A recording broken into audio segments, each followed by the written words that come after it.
നമുക്കൊക്കെ ഏറ്റവും പ്രയാസമുള്ള ഒരു കാര്യം എന്താന്ന് വെച്ചാൽ നമ്മിൽ നിന്ന് പുറത്തു കിടക്കലാണ്.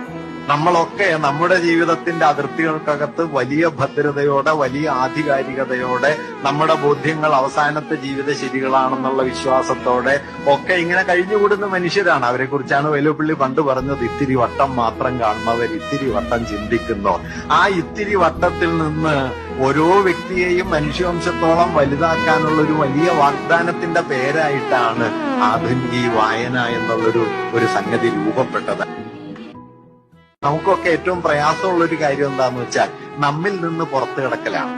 നമ്മളൊക്കെ നമ്മുടെ ജീവിതത്തിന്റെ അതിർത്തികൾക്കകത്ത് വലിയ ഭദ്രതയോടെ, വലിയ ആധികാരികതയോടെ നമ്മുടെ ബോധ്യങ്ങൾ അവസാനത്തെ ജീവിത ശരികളാണെന്നുള്ള വിശ്വാസത്തോടെ ഒക്കെ ഇങ്ങനെ കഴിഞ്ഞുകൂടുന്ന മനുഷ്യരാണ്. അവരെ കുറിച്ചാണ് വേലുപ്പിള്ളി പണ്ട് പറഞ്ഞത്, ഇത്തിരി വട്ടം മാത്രം കാണുന്നവർ ഇത്തിരി വട്ടം ചിന്തിക്കുന്നവർ.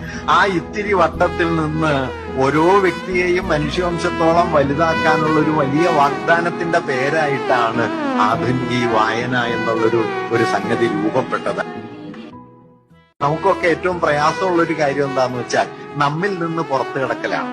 നമ്മളൊക്കെ നമ്മുടെ ജീവിതത്തിന്റെ അതിർത്തികൾക്കകത്ത് വലിയ ഭദ്രതയോടെ, വലിയ ആധികാരികതയോടെ നമ്മുടെ ബോധ്യങ്ങൾ അവസാനത്തെ ജീവിത ശരികളാണെന്നുള്ള വിശ്വാസത്തോടെ ഒക്കെ ഇങ്ങനെ കഴിഞ്ഞുകൂടുന്ന മനുഷ്യരാണ്. അവരെ കുറിച്ചാണ് വേലുപ്പിള്ളി പണ്ട് പറഞ്ഞത്, ഇത്തിരി വട്ടം മാത്രം കാണുന്നവർ ഇത്തിരി